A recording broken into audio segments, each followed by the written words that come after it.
So today we have the second of our series in promotion seminars with Dr. Anthony Cognato. So I'll give it just a little background here, and then I'll leave the details to Anthony. He knows much more about it than I do. So that was funny. That's a really rough group. Okay, so Anthony, of course, is our insect systematist, specializing in population genetics, conservation, systematics, and evolutionary biology. And he's coined the term holistic systematics, which I think is an interesting concept because it combines some of the traditional techniques of morphological approaches with some of the new contemporary techniques using molecular biology and some other things. And more recently is actually looking at pre-fossilized amber and being able to extract DNA from the samples in amber to augment contemporary specimens. He came to us via, I think, a very interesting line, growing up in New York and Long Island, and then getting his bachelor's and master's at Syracuse, and then on to Berkeley. I'm not sure how you go from Syracuse to Berkeley. It's very cold. Yeah. Well, it was very cold. It was a welcome change. And then from Berkeley to London at the Natural History Museum, where he did a postdoc, and then I'm not sure how you do this. Then on to Texas A&M. That was the hard one. Yeah, Texas A&M as an assistant professor, and then assistant and associate professor here at Michigan State University. And while here, he's come in as his primary appointment is in research. He has an 80% research appointment, 20% in teaching. He also serves as the director of the Cook Arthropod Research Collection. So that kind of fits across all of the teaching and research and service roles. He has a fairly significant, particularly in the area of systematics, I think he has a very significant funding history with funding from NSF, USDA National Research Initiative, USDA Forest Service, and albeit a small award, but I think it's significant, is from the National Geographic Society. So I don't know that many people that have National Geographic Society projects. And then something that I think is important too, at home, he's also has some support from the Michigan Department of Natural Resources. So he has a career total of $2.4 million, and again, I think in systematics that's a pretty admirable record. He has a fairly extensive international experience, primarily in the tropics, working on bark beetles, which is his primary area of specialization. And he's built really quite a large international network of colleagues and collaborators, and served as the ESA Systematics, Evolution, and Biodiversity Section President. So without further ado, Dr. Cognato. Thank you, Dr. Ravlin, and thank you so much for pretty much summarizing my talk. And so, sort of go along with my title, I really, one never knows when one's catapulting bark beetles where they'll end up, and I hope for me that's somewhere near promotion. So, so in this seminar, I will give you a little bit more detail to my educational background, and then I'll get into discussing my major part of my appointment in research, give you a brief introduction to systematics and bark beetle diversity, and we'll talk a bit about phylogenies, an interesting new ecological niche that we discovered. And then I'll discuss my directorship of the AJ Cook Arthropod Research Collection. And my lesser appointment is teaching. But I'm going to indulge in a little bit of detail there to explain to you what I've done to sort of enhance my teaching methodology. and then I will briefly summarize my service. Okay, so yes, I was born on Long Island and grew up there in the 1970s. That was still a time where you could find natural habitat. And so I spent a lot of time in the woods by my house catching animals for pets. And there I developed a real love and fondness for natural history. And so in high school, I just wanted to go to college where I can learn all the ologies. And that was in the College of Environmental Science and Forestry in Syracuse. And there I took my first entomology course. And it was the first time that anybody ever told me, you can make a collection of insects. And it's like, okay. And so I started collecting them, and I was amazed by the diversity. And I was really hooked. And so from there, I pursued, I was intent on going to graduate school. And in talking with other professors there was a new professor that was looking for students and who was willing to mentor me in a systematic study. And so there I got my feet wet in molecular techniques, which set me up for a position at Berkeley where I sort of delved into DNA sequencing and also began to make a name as a bark beetle systematist. And that brought me to the Natural History Museum in London to work under Alfred Vogler, who I was a sort of a big picture person who wanted to study the phylogeny of beetles. So there I learned more systematic methodology and so there was a lot of computer work, but had this holistic approach of combining, of really integrating museum specimen-based research with molecular systematics. And I got my chance at Texas A&M University as an assistant professor. And there I developed my research program and my grantsmanship skills to create a world, or at least a nationally renowned research program. But then in 2006, MSU made me an offer I couldn't refuse. They were looking for a molecular systematist and someone to direct the collection. So finally, I had the chance to influence insect collection and to grow it and to develop it. And here I am today. So what is systematics, or what do systematists do? Well, we study biodiversity in sort of in the basic sense, the foundational sense. We are concerned with the discovery and description of taxa and the description of their phylogenetic relationships.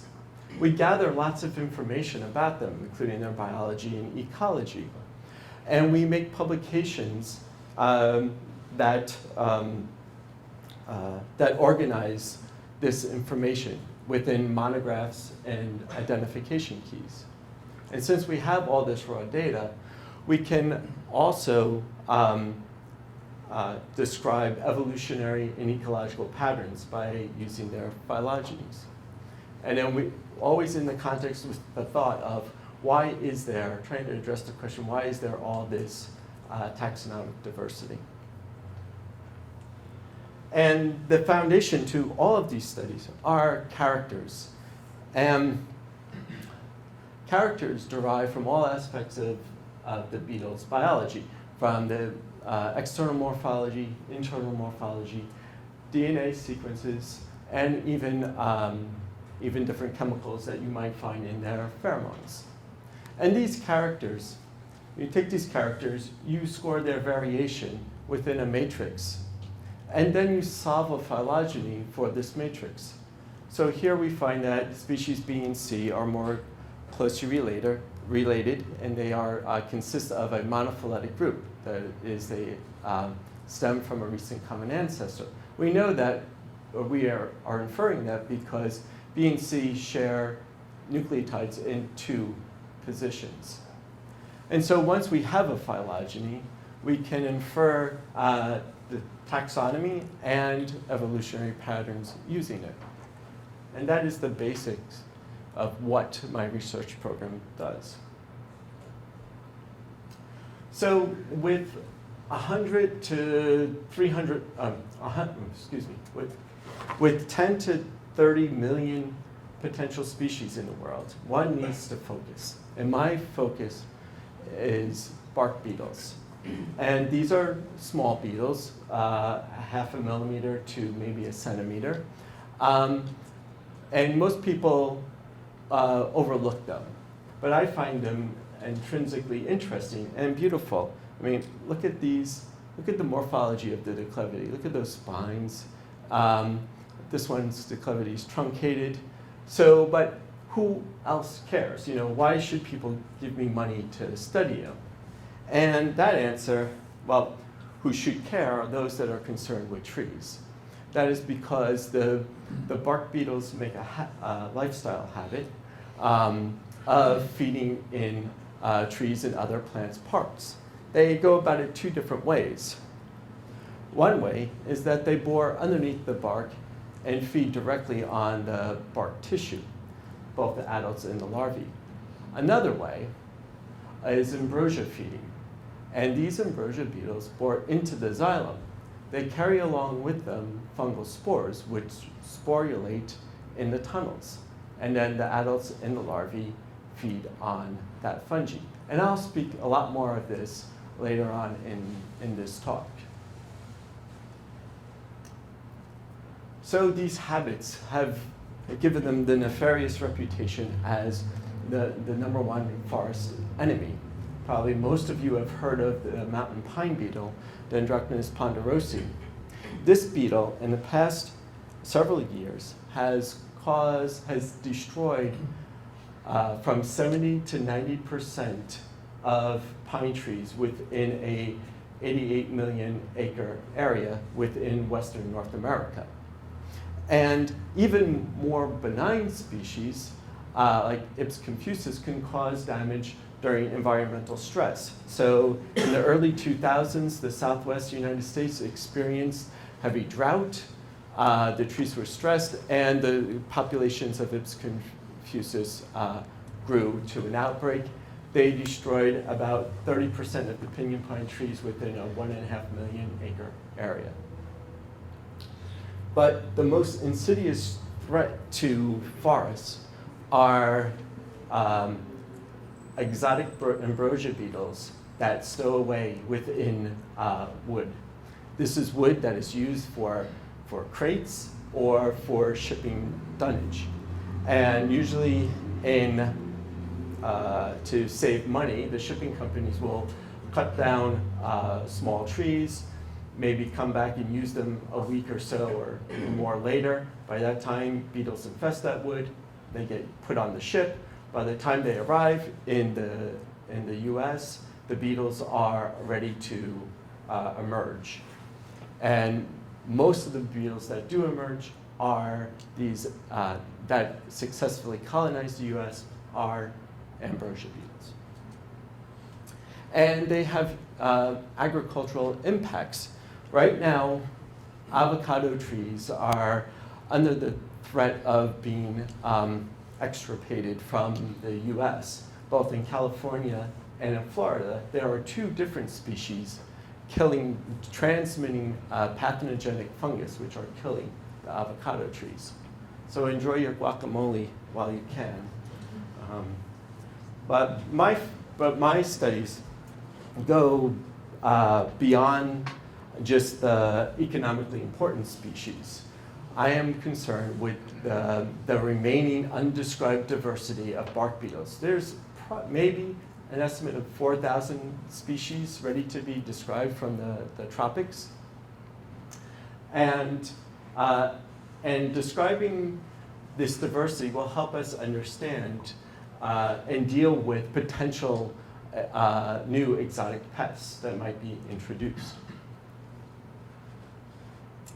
So to study that diversity, we must go to the places where the beetles are, and that is within the tropics. We have spent nearly a year in the field and have collected about or over 100,000 specimens. And usually everything goes well until your Land Cruiser loses its brakes and you have to crash into the side of the mountain to stop. But everybody was okay in that. But that's the most adventure we've had. So once we're in the field, we collect the beetles by locating infested trees. Then we chop them up into smaller pieces. And then we proceed to chase the beetles in their tunnels by splitting the wood until we reach the end of the beetle in the end of the tunnel. And we usually end up with a pile of toothpicks. We use other passive means of collecting, such as flight intercept traps. And they're very good at collecting bark beetles and also rainwater. And we are finding an amazing diversity. We have found relatively monster-sized beetles, that's like 4 millimeters, but they have amazing morphologies. They have this one species has large tubercles on its fronds. And so this makes me think that our estimated undescribed diversity is a low estimate, because if we are still finding relatively large species, then once we look closer at the smaller species, there are probably more that exist. And also, again, we are finding actually morphologies that we've never seen in bark beetles before. And we described this genus, and it has a depression in the elytra around the scutellum that makes the scutellum look like it's propelled above the elytra. That's something, I don't think I've seen that in any other beetle, but I haven't seen all the beetles yet, beetle species. And also we are gathering even greater knowledge in some groups. This genus, Camptoceratus, is a very charismatic group of beetles, and it's the only metallic colored beetle. It contains a couple of species of metallically colored beetles. And we doubled the known species. But these specimens came from canopy foggings in Ecuador from one site. So to think if we were able to systematically canopy fog many areas within the Amazon, we might even quadruple the number of species. So the canopy represent a lot of sort of terra incognita. And we are taking sort of a regional approach to describing this diversity, where we addressed the total diversity of ambrosia beetles found in Papua New Guinea in a 200-page monograph. Now, when we go collecting, part of our collecting methods are very quantitative. So we can use those quantitative samples to address ecological questions. And one of them is beta diversity. Now, beta diversity is the turnover of faunal communities, such that if you were to go to a different site, would that faunal community be the same as the original site? And it is hypothesized that the tropics have high species turnover because of the floral diversity promotes more insect diversity. So my former PhD student, Jiri Holzer, set to test this hypothesis in Papua New Guinea. He constructed a 1,000-kilometer transect and sampled at the ends and the middle.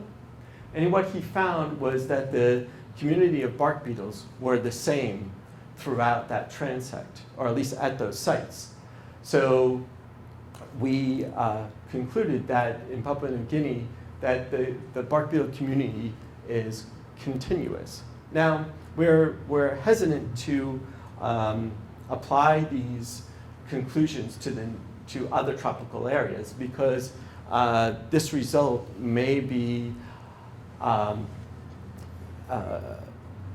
may only be applied to Papua New Guinea because it's an island and its forests are relatively new. Our hopes is to conduct this study again somewhere in the neotropics. And our quantitative sampling also has told us about the community diversity beetles in Thailand. So what we found was that the community diversity is different depending on forest type. So dry forests and wet forests have different bark beetles. And this is something that taxonomists kind of assumed, but it was never quantified before.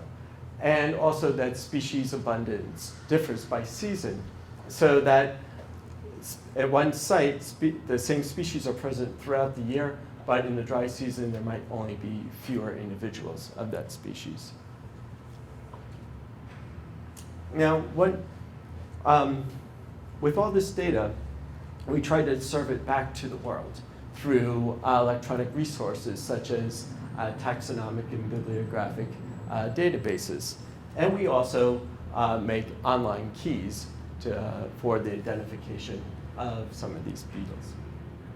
And also, we use these specimens in an additional level to gaining knowledge about them.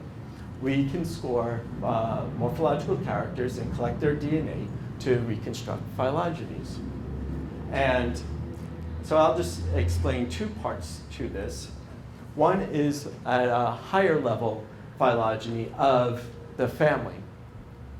So the sort of king of bark beetles taxonomy, Wood, published this phylogeny and explained that bark beetles are their own family and they're different from weevils. Okay, but the problem with this is that this phylogeny was derived from Wood's mind. He never explicitly wrote down what characters he was looking at or any phylogenetic analysis. So we took a more modern approach and explicitly collected morphological and DNA characters for several genes for bark beetles and weevils, and did a phylogenetic analysis which revealed that bark beetles are nested within weevils. So they are monophyletic weevils and thus do not sort of deserve a family level status. So the weevils are the family and bark beetles are a subfamily.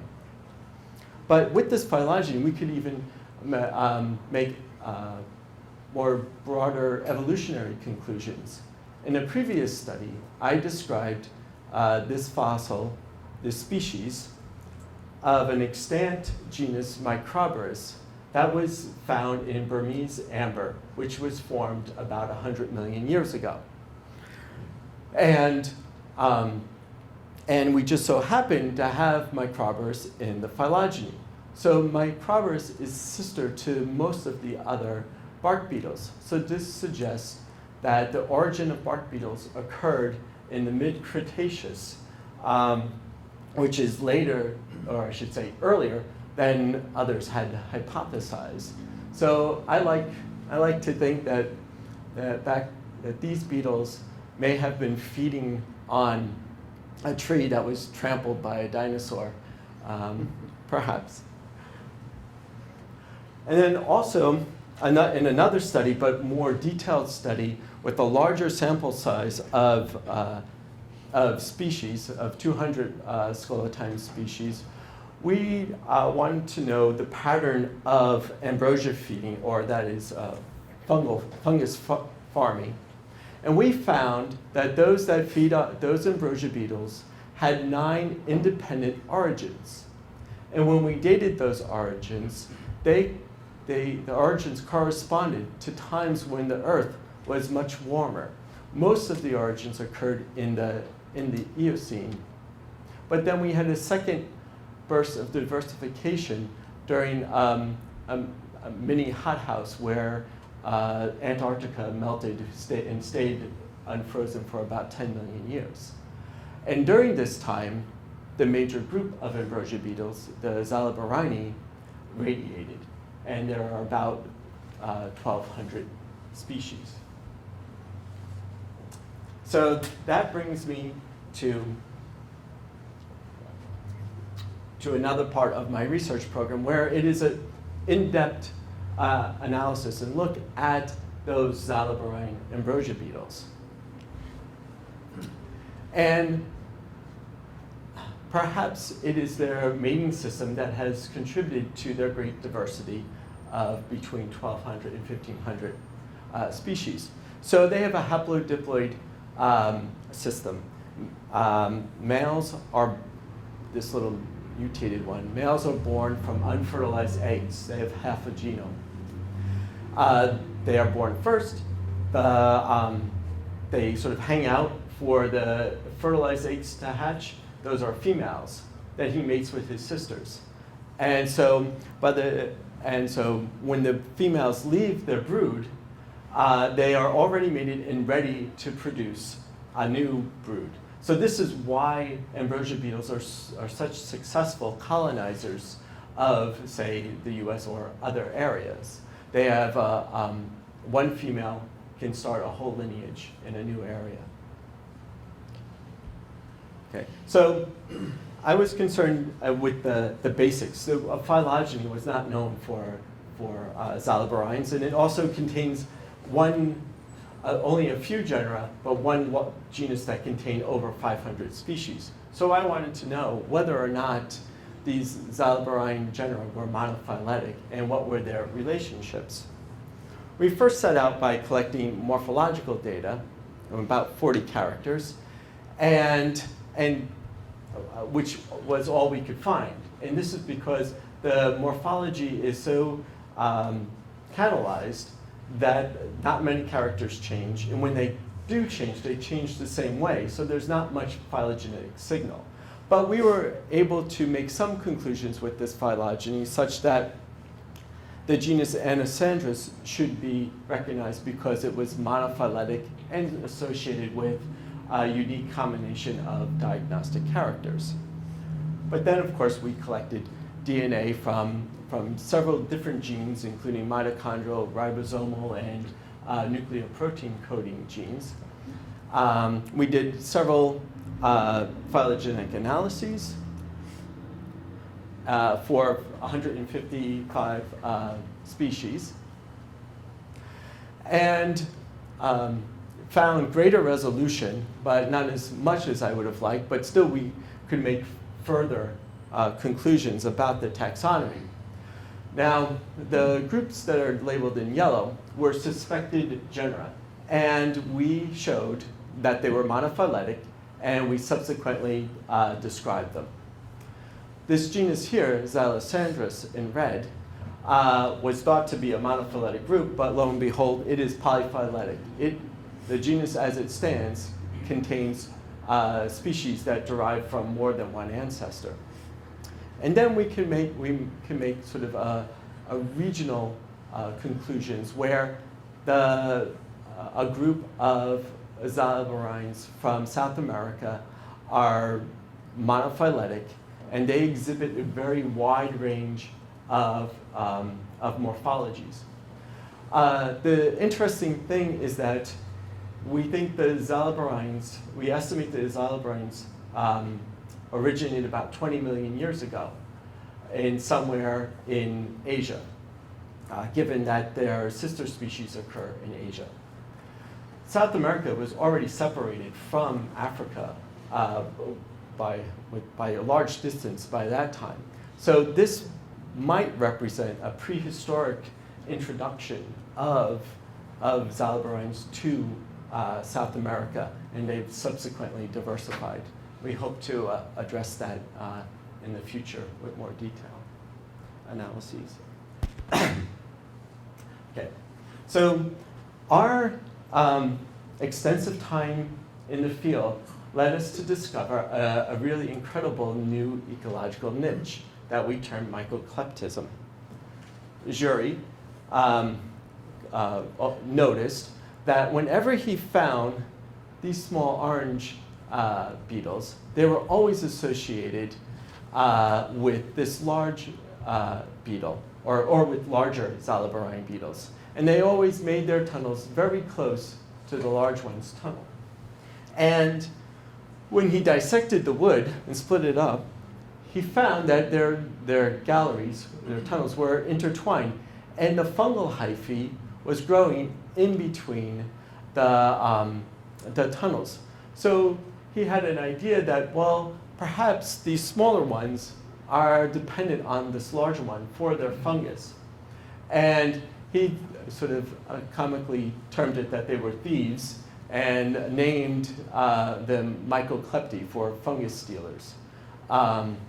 So this was great. We said, well, we need to test this and find out if this is statistically true. So to test whether or not these beetles are sort of mycocleptic, we asked, do those beetles always occur with a host beetle? Do they share the fungi with the host?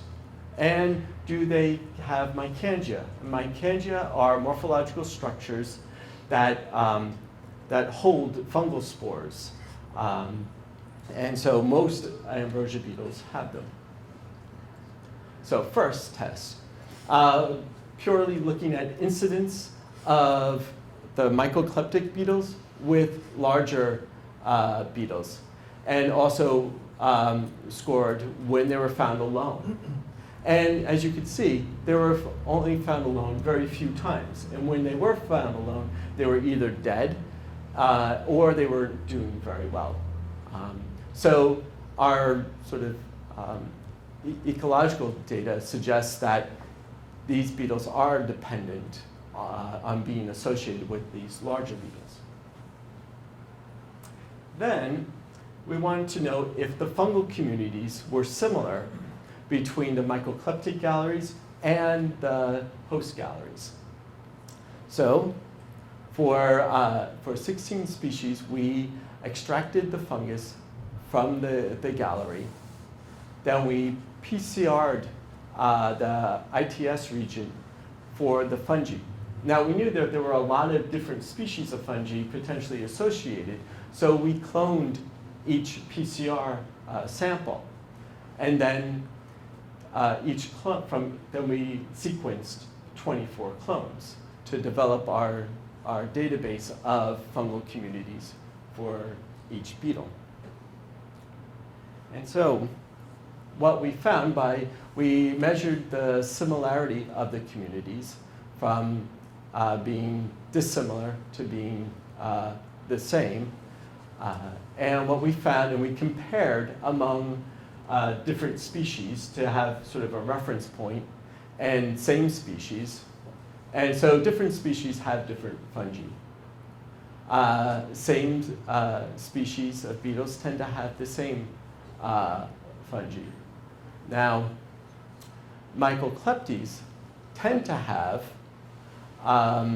the fungi that is similar to their hosts. And if you look at Mycocleptes species, they do not share they tend to have different fungi and more similar to their hosts. So with that, we felt that we had good evidence to make a strong suggestion that yes, the mycocleptic beetles are sharing the fungal communities with their host. And then we looked at the morphology. We looked for mycangia. Some mycangia are found in the mandibles. As you can see, these little pockets right here, those little black spots are fungal spores. And also in the thorax, there's a pocket for spores. And then within one group of this Bioncus group, we found no mycangia in either the mandibles or in the thorax. So it seems that at least for some of them, they lost the ability to transport fungus. Now we find mycocleptic beetles throughout the tropics. Wherever we've collected, we've come across at least one species. And the mycocleptic species have multiple independent origins. They have several origins within the Zalabarani and also in other unrelated groups. And now one sort of question that needs to be addressed is whether or not this mycokleptism has a negative reproductive effect on the host. So one would logically think that if the mycokleptes are just boring a tunnel, they're going to run into fungal hyphae, and because the wood should be full of fungal hyphae from the host. But what they do, they like to be very close to the tunnel of the host. And what has happened here is that the mycokleptis species, Suturalis, has bored its tunnel and taken up space that the host species, Noel here, would have laid eggs on this side. So now she's only produced half a brood. So this again needs to be studied in more detail. So what's next? Currently I have an NSF grant pending to survey the Zalabarine beetles in the neotropics and their fungus too. We are going to use innovative phylogenomic approaches to reconstruct the phylogeny of the beetles and also to assess the communities of the fungi. And our rationale, sort of our who cares rationale, is that we need to describe this diversity before this diversity gets accidentally introduced into the US and starts destroying trees. Because if we have this information, we would have a leg up on a rapid response to a potential problem. So my research goes beyond bark beetles. Several students have studied other beetles, and even some have studied Hymenoptera. I'm very liberal like that. And I have a new cohort of graduate students. Rachel Osborne will hopefully be addressing ambrosia beetle fungal associations. And Stephen here is also studying in the same vein as my research program in biodiversity. He's going to look at the diversity of live arthropods that are used in insectariums.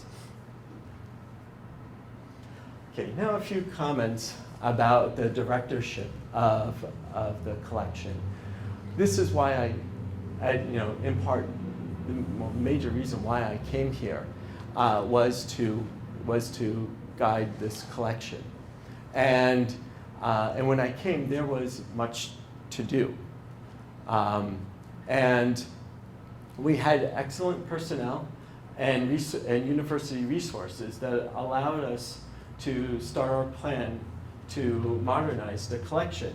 What we needed to do was to expand into new space, get new modern storage, and also create a database for the collection. And because we wanted to promote the use of the collection by researchers throughout the world. But the only thing that we had a lot of the basic stuff, but we're missing the funding to push us over the edge to get all this started. And luckily, in 2009, some of the stimulus money trickled down to the collection. And we had enough money to realize our endeavors. And we put one reliable barrier against insect pests. We transferred about half the collection, the Coleoptera and the Hymenoptera, to new storage, and then we also installed a database and databased our holdings of 35,000 species. And then since then, we continue to modernize the collection, and you could see Ralph Gordon here, who single-handedly transferred 17,000 spider specimens into new vials and updated their nomenclature. And then in 2012, we got more funding to digitize images of the collection holdings. So far, we have digitized approximately 46,000 objects, and we've uploaded 10,000 of these objects, of these image files to our InvertNet database. And so next is to continue to database the collection. And we will have two NSF grants pending to digitize the label data for the Lepidoptera and the Coleoptera.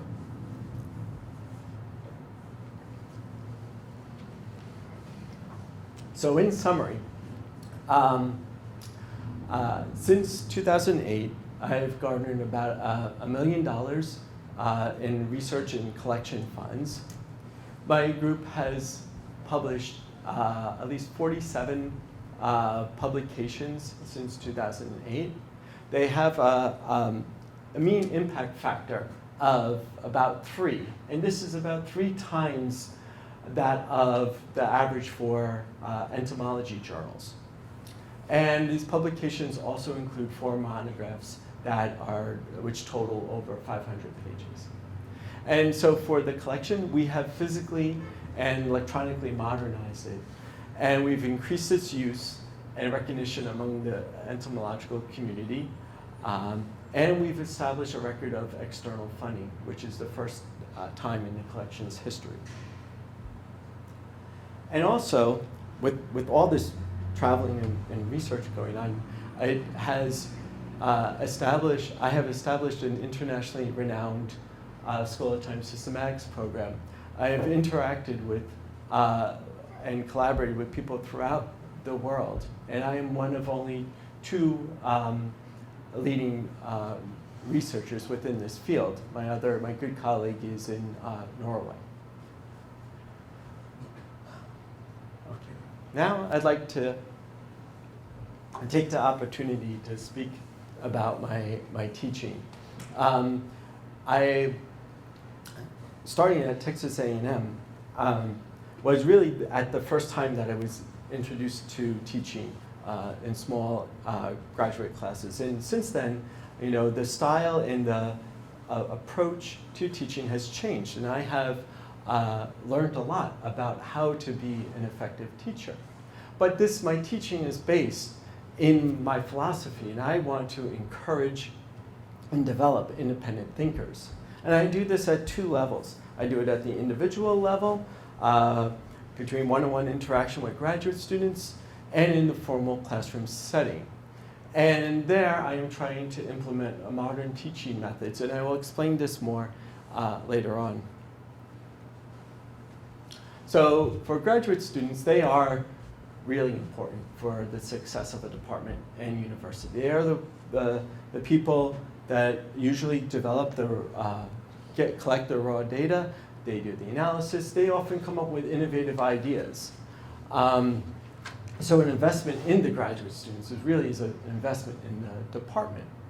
So I've advised 14 graduate students in my career, and also been on the committees for several. And since 2008, I graduated 5 PhD students and 2 masters, and 3 of them have gone on to tenure track positions. And I also advise students in a more informal way through guests. I've been their advisor since 2006. And so the actions that I've taken to improve my teaching in courses, I've attended a series of STEM Essentials workshops where I got an introduction on how to implement modern teaching practices. I did a lot of self-improvement with reading of how to do books. And I created a teaching portfolio, which I found to be an excellent way to reflect upon my teaching style and course content. And this teaching portfolio is available in Heather's office, or will soon be. And also I had much consultation with colleagues on and off campus. Now I'll speak more to a little bit more in details about the revision of taxonomy of adult insects and the creation of a new seminar in spider biology. Now, my approach to this revision of taxonomy of adult insects is a learner-centered approach, because a learner-centered approach returns the responsibility of learning to the students. By making them more responsible for their learning, that engages them more. Once a student is more engaged in their learning, they will tend to retain that information for a longer period of time, and also enjoy the class more. And learning subject matter is like playing sports. You cannot learn to play a sport by sitting and watching it. You have to get in there and throw the ball and run. You have to practice, and that is the same for classes. So how does a learner-centered class differ from a traditional class? Traditional classes are teacher-centered. So the focus is on the instructor. The instructor knows all, pretty much does all, and students tend to work alone. In the learner-centered class, the focus is mostly on the students and the instructor, forming a collaborative partnership to facilitate learning. And so the instructor becomes less of the sage on the stage and more of the guide on the side. So to create a learner-centered class, the goal is to increase the students' engagement with the subject matter. So try to foster active learning, and you could do this by flipping a class, that is giving the lectures for homework and doing active learning exercises in class, and reducing professing.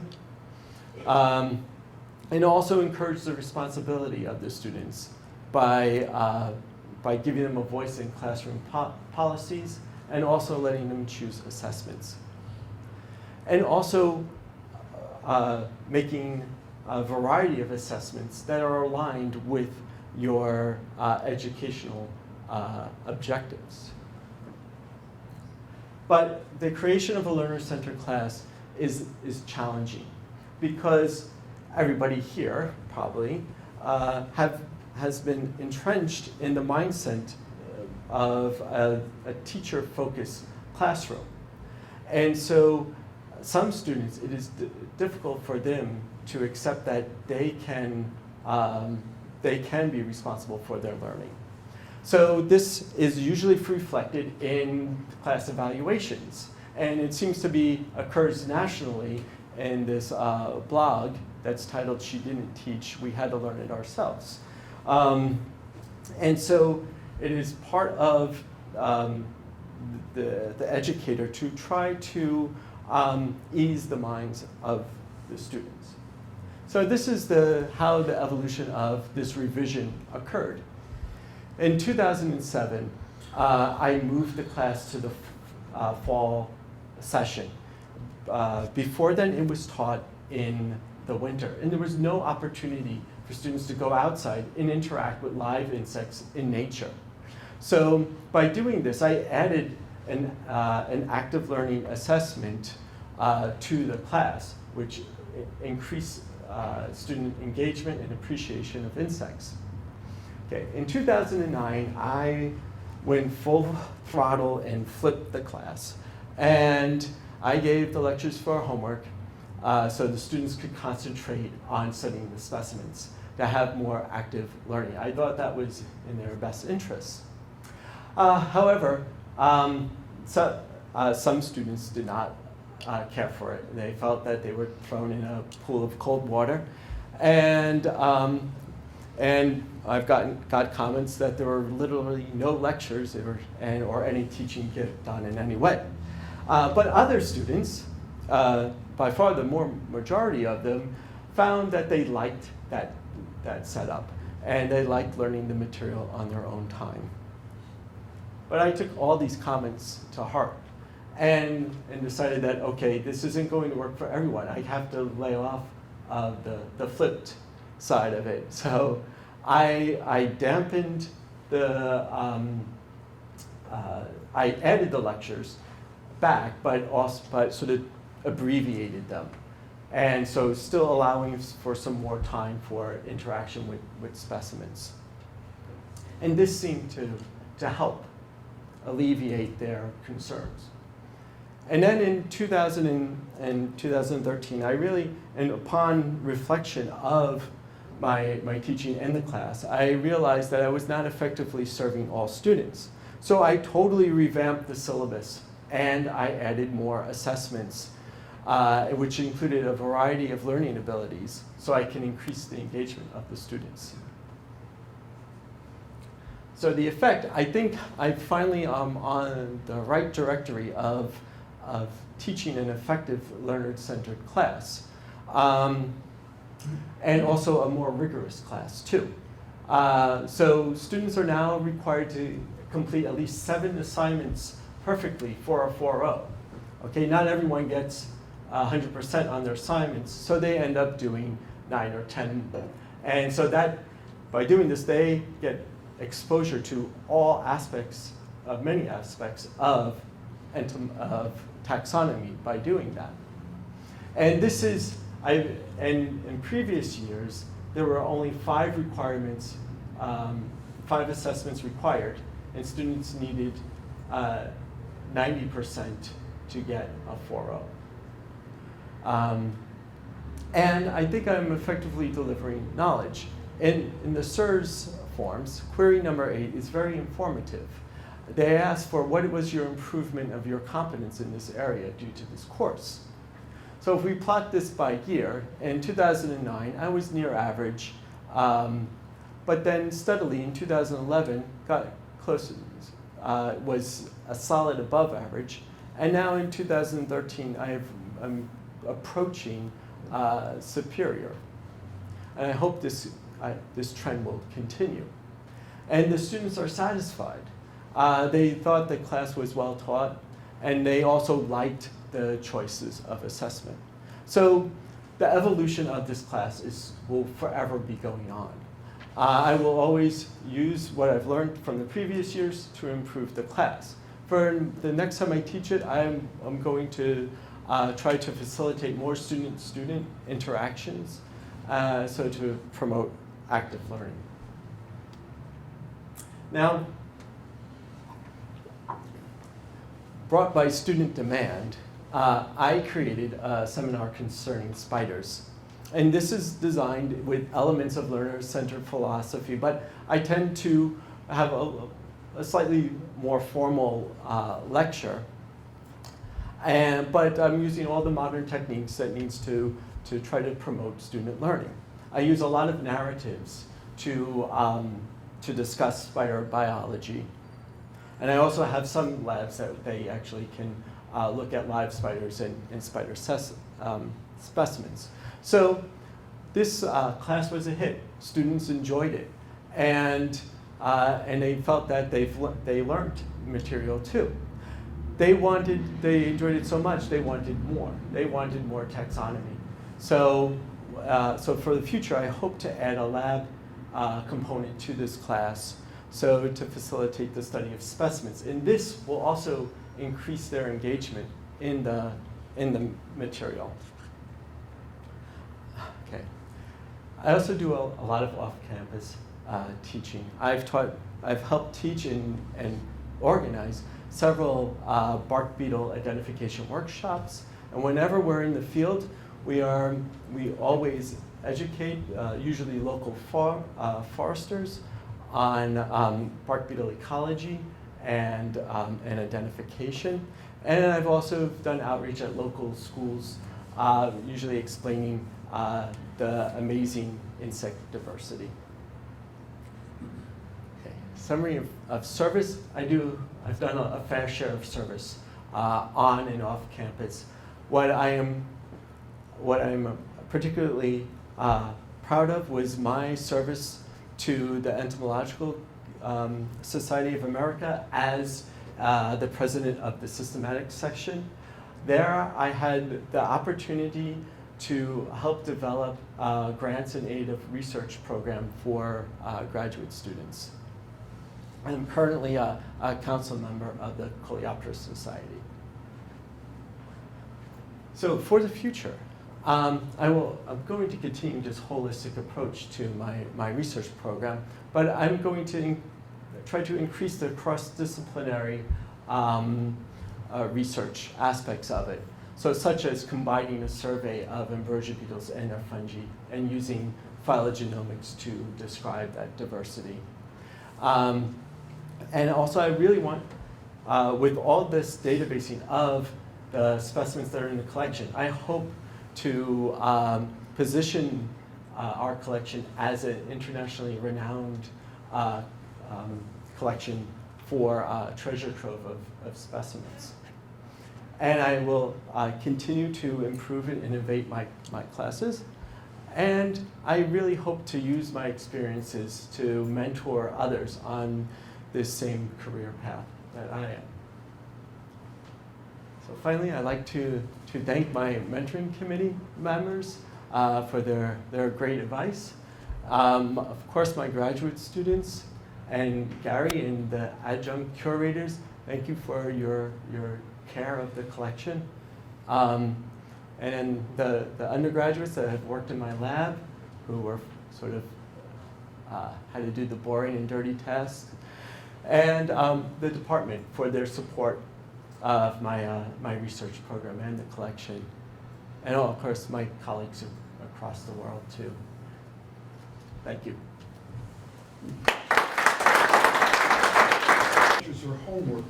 So were you giving them lectures electronically? Was it written material? It was electronic. It was PowerPoints. So you, power. Yeah. So you weren't actually up in a room by yourself giving a lecture? No, to no. a tape recorder and then, No. It wasn't an online. Right. Yes, sir. Is there any evidence of the fungus stealing behavior among North American ambrosia beetles? Not yet, but it's interesting. One of them has been introduced to the U.S., Ambrosiophyllus tratus, and it's interesting is that it can survive on its own. We found it collected on its own, but it's always in this very moist and fairly rotten wood. So it's perhaps utilizing the fungus that's already in the log to feed on. But we need to study this further to get data. So do any of the non-native Xyloboris, have you seen that behavior with any of them yet?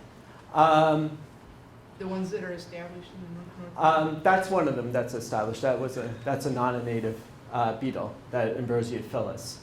And so, it's not mycocleptic, but it's part of its relatives are, right?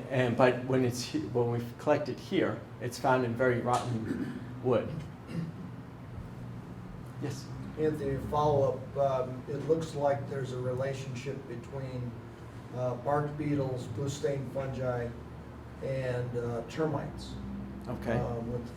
With something in there actually being a feeding stimulant or something. Do you think that's related to this sort of phenomenon of mycoclepty, or is that something different? Well, it could be. And so what you're referring to is that termites are fond of wood that has been infested with bark beetles. Okay. Yes, I think that perhaps the termites may be honing in on some chemical cues that are given off from the fungus that allows them to help them digest the wood, probably. So, yeah. Yes. Could you clarify one of the things that you said about the mycoclepty? Yep. Now, do they actually hone in on you have single species, and do they hone in on several different host species?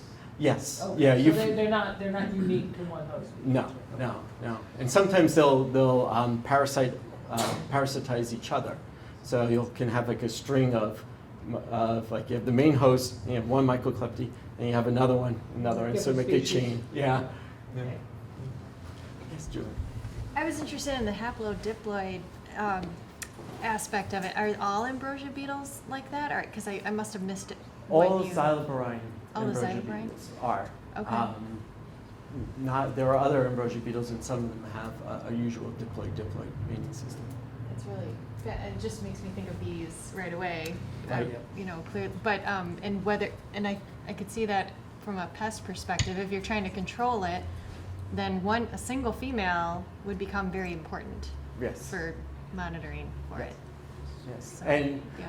I've witnessed, so I also am the sort of a national taxonomist for this early detection rapid response to exotic bark beetles program. So I've several years ago identified an introduced ambrosia beetle in Florida. It was found in 3 sites, and now, like 3 years later or so, we find it throughout Florida and into Georgia now. So they spread fairly fast. Yes. You find multiple females in like a single infestation of a lot? How do you mean? Well, I mean, taking my lead from Juliana, I was struck by the fact that you have haplodiploidy inbred systems. You're halfway towards eusociality. And yes, and we do have some evidence for cooperation. There's been very recently for one species that was able to culture in the lab, they showed that the females stick around in the gallery for a while and help move the larvae and the pupae around and and I don't know if they've actually experimented and pulled out all the females to see what would happen to the gallery. But we do know if you do take the adult out of it, the brood will die. So so it looks like that, yes, there is some brood cooperation, but not fully eusocial. Yes. Is there any differences with the fungi, like if you had a necrotrophic fungi versus biotrophic? Like if some can actually vector things that are good at rotting wood, dealing with rotting wood, versus some that are living wood, and is there like a climb where the plant starts dying? I don't know. I have Like the new line, the invasive species you just mentioned, Okay, yeah. is that carrying a necrotrophic pathogen that feeds on decaying matter, like the fungi feeds on dead wood rather than? Yes, most of them do feed on deadwood, but there are some that have been introduced do feed on live trees. So species Zilliberus glabratus that's in the southeast is killing red bay trees. And that fungus, the beetle isn't killing, but the fungus is, and it's killing the live trees. And that's also threatening the avocado production in Florida. Is the insect collection database searchable online by location and things of that nature? In part. Right now what we have are mostly just our species holdings. And we do have a note whether it was found in Michigan. There are about 10,000 or so bark beetle records for bark beetle specimens, and that has more that can be searched by state. So we are in the process of upgrading the database, and so hopefully within a year we will have it open to the public so they can be fully searchable by location or host or a lot of different fields.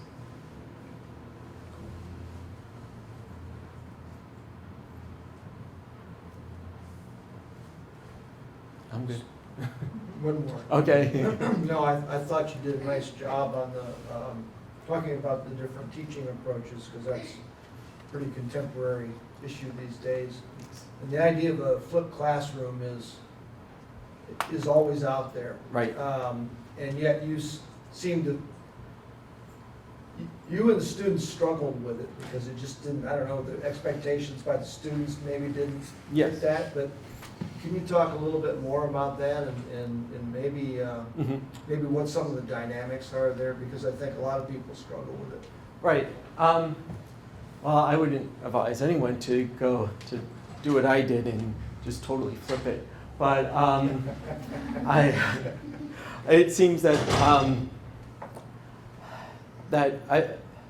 some students are timid and they don't ask questions. And so if I'm there and I'm available, but sometimes even when I come over and say, "How's it going?" they say, "Oh, fine." And so you're like, you just have to trust them because they're adults. And you move on, you go to the next student. So that seems to where some of the issues lie. And then at least if you have the lectures, at least you know that you're feeding them that information, right? But then you don't know if they know the information or not if they don't interact with you. But yeah, so I find by giving an abbreviated lecture where I hit all the important points and then go right to the work with the specimens, then it seems to open the students a bit more up and allowing for more interaction. And as I planned, I wasn't satisfied last year with the student-student interaction, so I'm going to be a bit more forceful and giving them actual activities so they can interact and help them study, say, diagnostic characters for insect families. So, but yeah, I haven't thought that deeply about it just yet, but I have plans. I think it's a challenge.